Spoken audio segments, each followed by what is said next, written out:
Gujarat's #1 engineering university, Sankal Chand Patel University, 9642706257. Aluminium ఇలాంటివి వచ్చినప్పటికి కూడా 25% వాళ్ళ మీద సుంకాలు విధిస్తాము అనేటువంటి ఒక ప్రకటనతో పాటుగా ప్రతి చోట కూడా ట్రంప్ తన మార్కును చూపిస్తున్నాడు అనే మాట వినిపిస్తోంది. అదే సమయంలో పొద్దున ఒక మాట చెప్తున్నాడు, మధ్యాహ్నం ఇంకో మాట చెప్తున్నాడు, సాయంత్రం ఇంకో మాట చెప్తున్నాడు. మామూలుగా ఏంటంటే పరిపాలనలో ఎప్పుడు కూడా విధానం ఏం కావాలని మల్లగొల్లాలు పడుతూ ఉంటారు. కొందరు ఇలా చేస్తే బాగుంటుంది అంటారు, మరికొందరు రకాల దానిలో ఇబ్బందులు ఉన్నాయి, ఇలా చేస్తే బాగుంటుంది అంటారు, మరికొందరు ఇంకో రకంగా అంటారు. ఇవన్నీ చర్చించుకుని నిగ్గు తేల్చి చివరికి ఏది మంచి విధానం ఆలోచించి అప్పుడు పై స్థాయికి పంపిస్తారు. ఓ ప్రధానమంత్రి స్థాయిలో, దేశ రాష్ట్రపతి స్థాయిలో, ప్రభుత్వం స్థాయిలో ఇవన్నీ ఈ ఆలోచనలు ఈ లాభ నష్టాలని బేరీ చేసుకుని పంపిస్తారు. ట్రంప్ ఏమవుతుంది, పురులో ఏదో ఆలోచన పడుతుంది, వెంటనే ఆయన దేశాధినేతగా ప్రకటించేస్తున్నాడు. మధ్యాహ్నానికి అది కష్టం అనిపిస్తుంది, వెంటనే మార్చుకుంటున్నాడు. పొద్దున్న ప్రకటించినప్పుడు ఆయన బృందం అంతా వైట్ హౌస్లో ఆయన కేబినెట్ మంత్రులు కానీ లేకపోతే ఆయన ఉన్నతాధికారులు కానీ మా నేచురల్గా నాయకుడు దేశాధినేత ఆదేశం ఇచ్చాడు కదా ఆయన సమర్థించాలా. మధ్యాహ్నం మాట మారుస్తున్నాడు, మళ్ళీ దీన్ని సమర్థించాలా. సాయంత్రం ఇంకో మాట చెప్తున్నాడు, మళ్ళీ దాన్ని సమర్థించాలా. అంటే ఒక తొగ్గలకి వ్యవహారంలాగా తయారవుతుంది. ట్రంప్ కూడా నిలకడగా, ఎందుకంటే నిలకడగా కొన్ని విషయాల్లో నిలకడగా నడచవచ్చు. ఇమిగ్రెంట్స్ ఉండటానికి వెళ్ళలేదు, అక్రమంగా వచ్చినటువంటి ఇమిగ్రెంట్స్ ఉండటానికి వెళ్ళలేదు, అక్కడ కన్సిస్టెంట్గా ఉన్నాడు. మంచి వచ్చేటో పక్కన పెట్టండి. అలాగే మరికొన్ని విషయాలు, కానీ కొన్ని విషయాల్లో పొద్దున మధ్యాహ్నం సాయంత్రం ఒక్కసారి ప్రభుత్వం మాట 2-3 సార్లు మారిపోతుంది. అది ఏ దేశానికి మంచిది కాదు. విధానాలు లోతుగా ఆలోచించాలి, తొందరపడి నిర్ణయాలు చేయకూడదు, అన్ని రకాలుగా పూర్వాపరాలు పరిశీలించాలి. వినదగిన ఎవరు చెప్పినా అని చెప్పని మీరు ఏదనుకుంటున్నారో దానికి వ్యతిరేకంగా చెప్పేవాళ్ళ మాట కూడా ఆలోచించి నిర్ణయం తీసుకోవాలి.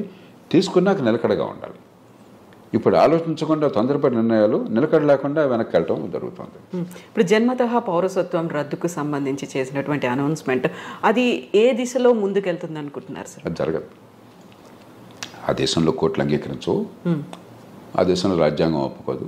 రాజ్యాంగాన్ని మార్చడం ఎవరి తరమో కాదు. అయితే ఒక్కటే అవకాశం ఉన్నది, ఇది సుప్రీంకోర్టు దాకా వెళుతుంది. బహుశా వెళితే సుప్రీంకోర్టు తీసుకోవాలనేది. మన దేశంలాగా ప్రతి కేసు సుప్రీంకోర్టు తీసుకోదు. అక్కడ కింద కోర్టులో దీన్ని ఆపేశారనుకోండి, సుప్రీంకోర్టు తీసుకోకపోవచ్చు అసలు. మన దేశంలో ప్రతి చెత్త చెదారం ప్రతి కేసు వెళ్ళిపోతుంది సుప్రీంకోర్టుకి. అక్కడ అట్లా ఉండదు. ఏడాదికి 100 కేసులు చూస్తారంతే. వాళ్ళు ముఖ్యం అనుకున్నాయి, మిగతావన్నీ అప్లికేషన్ పెట్టి మాత్రం కోర్టుకు తీసుకునేవాళ్ళు. ఊరికే డాకెట్ షీట్ నిండిపోతుంది, కోర్టుకు వేరే పని ఉండదు. ఒకవేళ తీసుకుంటే సుప్రీంకోర్టు తిరస్కరిస్తుంది. కానీ బహుశా ఏది ఆమోదించే అవకాశం ఉంది అంటే గట్టిగా ప్రభుత్వానికి వాదించే అవకాశం ఒకటి ఉన్నది. అక్రమంగా తల్లిదండ్రులు కనుక ఆ దేశానికి చొరబడ్డట్లయితే, ఏ రకమైన డాక్యుమెంట్ వేసా లేకుండా అలా చొరబడ్డాక ఈ దేశంలో బిడ్డలను కన్నట్టయితే వాళ్ళకి పౌరసత్వం రాజ్యాంగంలో పదజాలం ప్రకారం వాళ్ళకు కూడా అవుతుంది, ఆ దేశంలో పుట్టారు కాబట్టి. కానీ రెండో పార్టీ పదజాలం మళ్ళీ కొంచెం సందిగ్ధంగా ఉంది. కాబట్టి దేశంలోకి రావడమే అక్రమంగా ఉన్నారు కాబట్టి అక్రమంగా వచ్చిన వాళ్ళకు, అక్రమంగా ఉన్న కాలంలో పుట్టితే వాళ్ళకి లేదు అని చెప్పాను. బహుశా కోర్టు ఒప్పుకోవచ్చు, మనకు తెలియదు. కాబట్టి భారతీయులకి ఇప్పుడు ఈ రకంగా అక్రమంగా వెళ్ళిన వాళ్ళకి ఇబ్బంది అవుతుంది. కానీ 195 మంది భారతీయులు ఈ దేశం నుంచి అమెరికా పోయేది చదువుకున్న వాళ్ళు, నైపుణ్యం ఉన్నవాళ్ళు, ఆ దేశంలోనే ఉన్నత విద్యను పొందిన వాళ్ళు చాలామంది. నైపుణ్యం వల్ల చాలా పూర్తిగా పద్ధతి ప్రకారం వీసా పొందిన వాళ్ళు. వాళ్ళకి ఎలాంటి ఇబ్బంది ఉండదు. మన ఊరికి అనవసరంగా కంగారు పడిపోయేది కొంపనిపోతే అనుకోవడం తప్ప నాకు 100కి వాళ్ళు ఏమాత్రం అనుమానం లేదు. కానీ అక్రమంగా చొరబడిన తల్లిదండ్రులకు పుట్టిన సంతానమైనట్లయితే సుప్రీంకోర్టు బహుశా వేరే స్టాండ్ తీసుకోవచ్చు. సార్, మీరు ఇప్పుడు 95% ప్రాపర్ మెథడ్లో వెళుతున్నారు అనుకున్నప్పుడు మిగతా 5%ని విమానాల్లో ఆ దేశాలకు పంపిస్తుంది. మన భారతదేశం వాళ్ళని ఎలా ట్రీట్ చేయాలి, ఏం చేయాలంటారు? అవగాహన కల్పించాలా? మళ్ళీ అవకాశం ఇప్పుడు ఈ దేశంలో 145 కోట్ల జనాభా ఉంది, 54 కోట్ల మంది పనిచేసేవాళ్ళు ఉన్నారు. దానిలో అత్యధికులు అసంఘటిత రంగం, రెక్కాడితే డొక్కాడిన వాళ్ళు,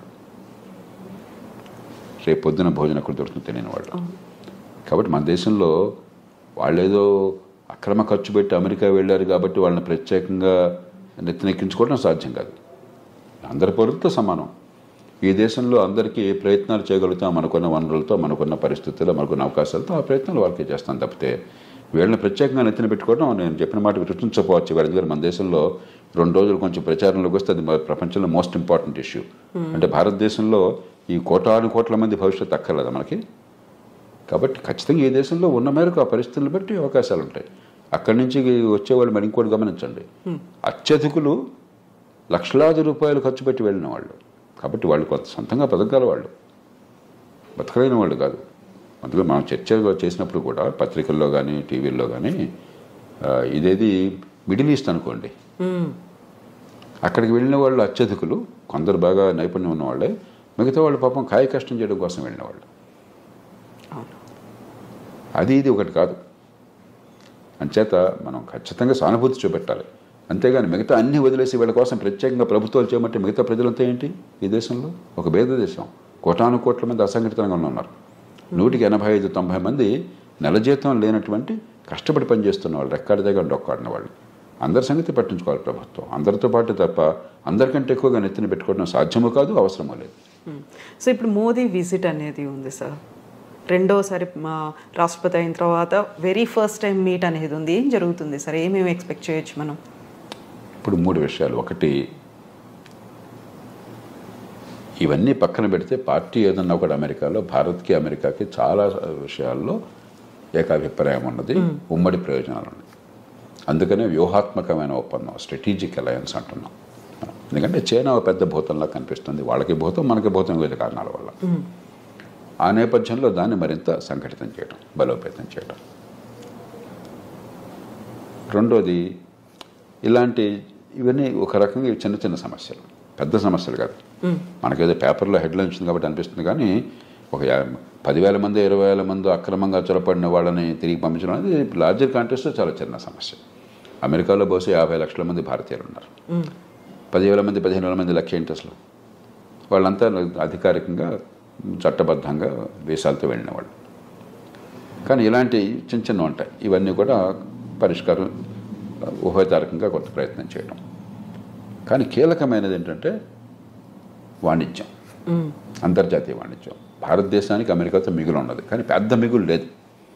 పెద్ద మిగులు ఉన్నది అమెరికాకి కెనడాతో ఉన్నది, అంతకంటే ఎక్కువ మెక్సికోతో ఉన్నది, చైనాతో, మెక్సికోతో, కెనడాతో ఉన్నాయి. వియట్నాంతో దాదాపు $62 బిలియన్ మిగిలి ఉన్నది. చిన్న దేశం, గోచిపాతల దేశం. మంది 60 బిలియన్ డాలర్లు, మంది $30 బిలియన్ అంతా మిగిలింది మనకి, భారత్కి. అమెరికా ఒక్కటే పెద్ద దేశం, మనకి అసలు మిగిలి ఉన్నది. తగ్గించాలని ఒత్తిడి ఉంటుంది. అందుకనే మన బడ్జెట్ కూడా కొంత మనం దిగుమతి సుంకాలు తగ్గించే ప్రయత్నం చేశాం. ఉభయతారకంగా ఆయన మనసును గుర్తిరిగి కాస్త ఆయన్ని ప్రసన్నం చేసుకోవటం, అదే మన ప్రయోజనాలను కాపాడుకోవటం. మనం నష్టపోకూడదు. అవతల వాళ్ళకి మీరు అంత భీష్మించి కూర్చున్నప్పుడు వాళ్ళకి ఏదో కొన్ని చూపెట్టాలి. కాబట్టి వాణిజ్యం విషయంలో ఏం చేయాలి? ఈ 3 ప్రధానమైన అంశాలు అవుతాయి చర్చలో. సో మన దగ్గర నుంచి వస్తున్నటువంటి దిగుమతుల మీద కూడా విపరీతమైనటువంటి సుంకం పెట్టబోతున్నారు, టారిఫ్లు విధిస్తారు అనే మాట అంత ఎక్కువ ఉంటుంది. వీళ్ళకి మనకి ఏంటంటే ఇదిగో పుల్లాడి ఇదిగో తోకంటున్నాం మనం. మెక్సికో నుండి కెనడా మీద సుంకాలు పెడతా ఉన్నారు, మళ్ళీ వెంటనే మధ్యాహ్నానికి మార్చేశారు, సాయంత్రం ఇంకోటి అన్నారు. మన మీద కూడా ఇవన్నీ ఏంటంటే నెగోషియేటింగ్ టాక్టిక్. ఒక ప్రభుత్వాధినేత నెగోషియేటింగ్ టాక్టిక్స్, మనకి సంప్రదింపుల్లో మాట్లాడేటువంటి వాటిని అనాలోచితంగానో లేకపోతే తాత్కాలికంగానో విధానంగా అంత ఆర్భాటం చేసి ప్రకటించకూడదు. ట్రంప్ స్టైల్ అది, ఆయన తీరేది. మనం ఏం చేస్తాం? ఆయన తీరు మార్చలేం కదా. పుట్టుకతో వచ్చిన బుద్ధి పుట్టుకలతో కానీ పోదని చెప్పిన మన చేతుల్లో ఏం లేదు. అంచేత మన మీద కొంత ఒత్తిడి మన మీద ఉంటుంది, కానీ భయంకరంగా ఏముండదు. మనం కూడా కొంచెం ఉభయతారకంగా వ్యవహరించినట్టయితే, మన ప్రయోజనాలను కాపాడుకుంటూ ఒడుకు వ్యవహరించినట్టయితే మనకి పెద్దగా నష్టం ఉండదు. సో ఫస్ట్ 100 డేసే కీలకమైనప్పుడు, మీరు చెప్పినట్టుగా ఇన్ని కన్ఫ్యూజింగ్ నిర్ణయాలు పూటకొకటి మారుతూ ఉన్నప్పుడు, వాట్ అబౌట్ మిగతా టెన్యూర్ అనేది ఎలా ఉంటుంది అనుకోవచ్చు సార్? ఇప్పుడు అమెరికాకి ఏమవుతుందో అమెరికా వాళ్ళు చూస్తుంటారు, మీకు నాకు బాధపడాల్సిన అవసరం లేదు. ప్రపంచానికి ఏమవుతుందని ఆలోచించాలి. ఏమవుతుందంటే అమెరికా తిరుగులేని నాయకత్వం ఉన్న దేశం, ఆర్థికంగా కానీ సైనిక పరంగా కానీ. ప్రపంచంలో కాస్త ఏమనాలి, ఒక కోఆర్డినేషన్, కొన్ని మౌలిక సూత్రాలు, కొన్ని మౌలికమైనటువంటి పద్ధతులు, అంతర్జాతీయ వాణిజ్యం కావచ్చు, మరొకటి కావచ్చు, ఇలాంటి విషయాల్లో అమెరికా ఒక పెద్ద పాత్ర వహిస్తుంది. అమెరికా ఆదర్శంగా ఉంటుంది. అది క్రమేణా పలచబడుతుంది ఇది కొనసాగితే. రెండోది, నిలకడలేని విధానాలు, పురుల్లో బుద్ధి పుట్టినట్టు ఏది పడితే అది తుక్కలకు విధానాలు కనిపిస్తుంటే మళ్ళీ అంతర్జాతీయ సమాజంలో అమెరికా నాయకత్వం తగ్గి చైనా గొప్ప దేశంగా అనిపిస్తుంది. వాళ్ళతో పోలిస్తే వీడమా ఉన్నారు, కాస్త పద్ధతి ఉంది, నిలకడ ఉందని చెప్పని. కాబట్టి ట్రంప్ కానీ ఆయన బృందం కానీ కొద్దిగా ఉభయతారకంగా వ్యవహరించకపోయినట్టయితే అమెరికా నాయకత్వం బలహీనపడి చైనా నాయకత్వం పెరిగే అవకాశం ఉంది. భారతదేశానికి ఏనాడైనా సరే ఈ రెంటి మధ్య అమెరికా మేలు మనకి మనం ఉన్న పరిస్థితుల్లో. కాబట్టి అది కొంచెం దీర్ఘకాలికంగా మనకు కొంత ఇబ్బంది ఉన్నది. కానీ ఇక అమెరికా అది కోరుకుంటే మనం ఏం చేయగలం, చూద్దాం ఏమవుతుంది. సో అప్పుడు మన దౌత్య వ్యవహారాలు కానీ మనం చేసేటువంటి ప్రయత్నాలు కానీ ఏమన్నా మార్పు తెచ్చే అవకాశం ఉందంట. అందుకనే ఇప్పుడు మనం చాలా జాగ్రత్తగా వ్యవహరిస్తున్నాం. పార్టీ ఏదైనా కూడా ఢిల్లీలో అధికారంలో ఉన్న పార్టీ అమెరికాతో మైత్రి సంబంధాలు మనకు తగ్గటం లేదు. అక్కడ ఏ పార్టీ ఉన్నా, మన దేశంలో ఏ పార్టీ ఉన్నా కూడా యూరప్తో సంబంధాలు మనం తగ్గించుకోవటం లేదు. చైనాని మనం శత్రువుగా తీసుకోవటం లేదు. సరిహద్దుల దగ్గర ఏమన్నా దాడి చేస్తే వాడు గట్టిగా ఎదురు తిప్పుతున్నాను తప్పితే చైనాని శత్రువు చూడట్లేదు. మనం చాలా సమావేశాల్లో చైనాతో కలిసి పనిచేస్తున్నాం. ఇదే సరే. అలాగే రష్యా ఎన్ని ఇబ్బందులు పెడుతున్నా కూడా యుక్రెయిన్ని మన రష్యాతో వైరం పెట్టుకోవట్లా, ఇరాన్తో వైరం పెట్టుకోవట్లా. ఇది సరైన పద్ధతి. మన ప్రయోజనాలు మనకు ముఖ్యం తప్ప అమెరికా ఏం కోరింది, యూరప్ ఏం కోరిందో మనకు ముఖ్యం కాదు. వాళ్ళకి నొప్పించకుండా, మనకి తానవ్వక నొప్పింపక మన ప్రయోజనాలను కాపాడుకోవాలి. నా దృష్టిలో మన ప్రభుత్వాలు చిత్తశుద్ధితో ఆ ప్రయత్నాలను చేస్తున్నాయి. అవి కొనసాగించాలి.